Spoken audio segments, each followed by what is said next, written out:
O judaísmo, historicamente, nunca foi uma religião proselitista, isto é, nunca foi uma religião que buscava converter todos os homens para que fossem salvos, como no caso do cristianismo e do Islã, as duas grandes religiões proselitistas do mundo.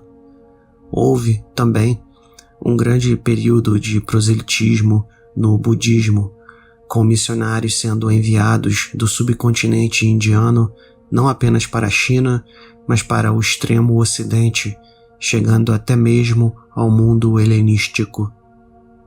Outra religião que buscava conversos e chegou a rivalizar durante alguns séculos com o cristianismo foi aquela iniciada pelo profeta persa Mani, que fez uma amálgama do zoroastrismo, budismo, gnosticismo e cristianismo. Existe sim conversão ao judaísmo, mas ao contrário dessas outras mencionadas, a religião judaica em si não busca converter ninguém. Isso não implica num exclusivismo de salvação, até porque este termo não se aplica ao judaísmo da mesma forma que se aplica ao cristianismo e ao Islã, por exemplo. Os gentios, isto é, os não-judeus que vivem vidas justas e seguem as leis de Noé, são considerados pios segundo a crença judaica. Segundo a crença judaica, suas almas não serão amaldiçoadas nem nada do tipo, pelo contrário. Então, não há nenhuma grande necessidade de conversão dos homens dentro da sua teologia.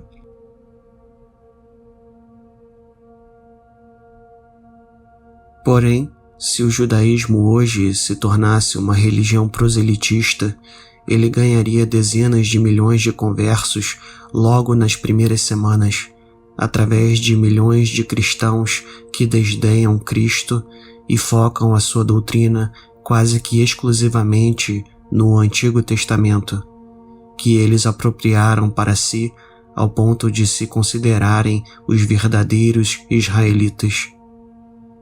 O princípio ascético, que além de ser histórico entre os primeiros cristãos, é muito bem fundamentado biblicamente em Mateus capítulo 19, versículos 10 a 12, na primeira epístola aos Coríntios, capítulo 7, e na primeira epístola de João, capítulo 2, versículos 15 a 17, é completamente rejeitado pelos cristãos que odeiam Cristo. Eles também rejeitam a total primazia da fé em Cristo em contraposição à lei do demiurgo, como atestado em Gálatas, capítulo 3, versículos 23 a 25, na primeira epístola de João, capítulo 5, versículo 19, e na segunda epístola aos Coríntios, capítulo 4, versículo 4. Para esses cristãos, Jesus nada fez além de confirmar as leis mais horrendas do Levítico, os acontecimentos mais dantescos do Êxodo e prometer ganhos materiais, o que é totalmente contrariado pelo Jesus bíblico em Lucas, capítulo 12, versículo 33, e Mateus, capítulo 19, versículos 21 a 24. Não cabe aqui fazer uma explicação detalhada de 20 séculos de desenvolvimento da religião cristã. Um resumo bem tosco basta. Durante os 3 primeiros séculos depois de Cristo, não havia uma ortodoxia estabelecida e grupos com diferentes interpretações consideravam-se cristãos do mesmo jeito e até participavam dos mesmos cultos.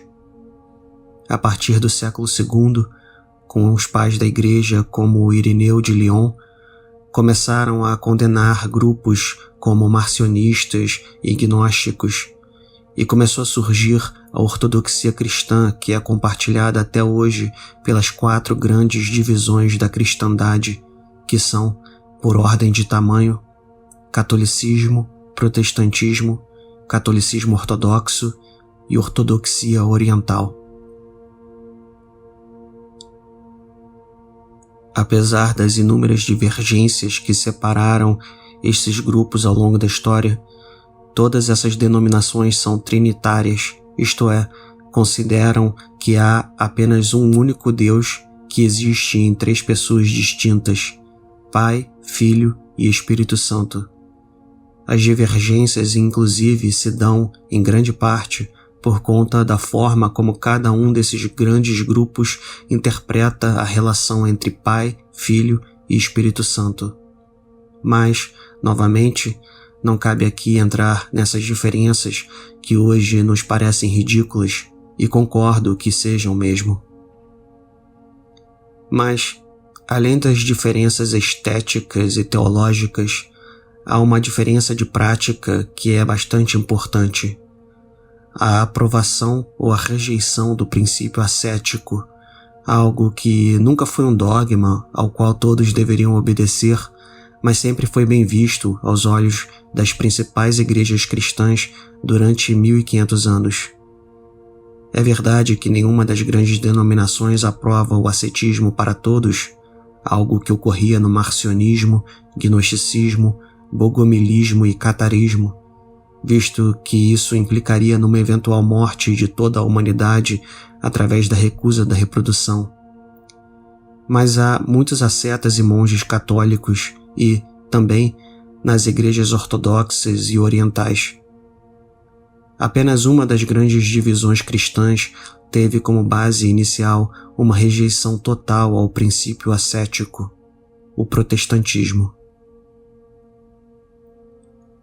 E mesmo entre protestantes, surgiram alguns grupos que enfatizavam o princípio ascético através da comunhão de bens, solidariedade irrestrita e total negação da própria vontade de vida.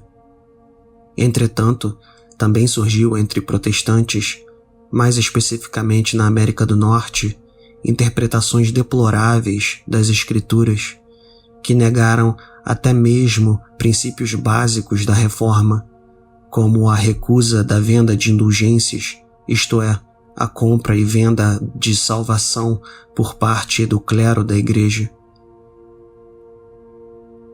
A iconoclastia da Reforma, embora supostamente mantida, é também negada, visto que há uma clara adoração da estética de bens materiais de luxo. De nada adianta reclamar dos palácios de ouro, dos papas e cardeais, que também representam uma perversão da mensagem cristã, se a alternativa a isso é a ideia de que Deus recompensa os seus representantes na terra com mansões, carrões e iates. Daí para a completa negação do Novo Testamento é um passo. É o que se vê entre alguns cristãos contemporâneos que tratam as epístolas de Paulo como prova de que os primeiros cristãos romperam com a antiga aliança firmada entre Deus e os israelitas, considerando isso um erro, numa inversão do marcionismo e do gnosticismo. Enquanto que marcionistas e gnósticos defendiam o Deus de Jesus e rejeitavam o demiurgo do Antigo Testamento, alguns cristãos contemporâneos defendem o demiurgo e rejeitam o Deus de Cristo.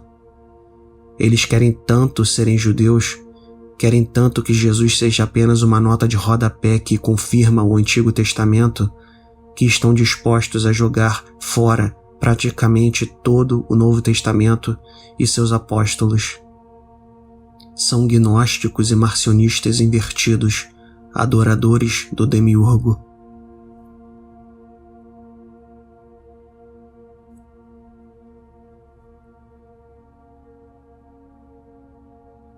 O que escrevo aqui não é uma crítica ao judaísmo, que é realmente uma religião que não defende o ascetismo, assim como o Islã e o zoroastrismo, mas uma crítica a determinados cristãos em particular que acreditam saber mais sobre o que é o judaísmo do que os próprios judeus.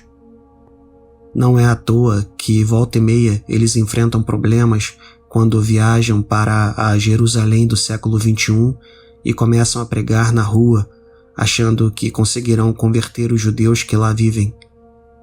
É ainda mais bizarro pensar que, em termos históricos, a ânsia desses cristãos em se associarem ao judaísmo é muito estranha visto que os líderes da reforma eram bastante críticos ao judaísmo, a começar por Lutero, que além de mero crítico em questões teológicas, foi extremamente antissemita em suas ações. Também não faço uma defesa do resto da cristandade frente ao protestantismo, porque pouco adianta preservar o espírito ascético de abnegação própria e doação aos sofredores para alguns, ao mesmo tempo em que mantém uma enorme estrutura arcaica, dogmática e opressiva para a maioria. Uma estrutura que preza mais pela pureza teológica do que pela experiência viva do exemplo de Cristo. Sim, há frades que andam o mundo confortando os pobres sem pedir nada em troca. Há monges que negam toda a vontade própria também. Mas há mais corrupção, abusos e violência. Aqueles que são mais como Jesus dentro dessas denominações não protestantes não as absolvem dos seus males.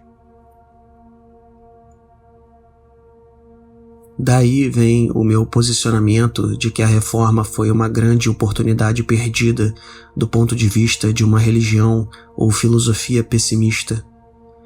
O princípio ascético é aquilo que faz até os menos educados de nós notarem a similaridade entre figuras como a de Buda e a de Cristo, enquanto os faz perceber que Buda e Cristo não se encaixam bem com os outros profetas afirmadores do mundo. Certas religiões e filosofias são mais anticósmicas, isto é, seguem a ideia de Cristo ou de Buda, enquanto que outras não são nada anticósmicas, isto é, seguem a ideia de Adão, Moisés, Zoroastro e tantos outros profetas e patriarcas afirmadores do devir.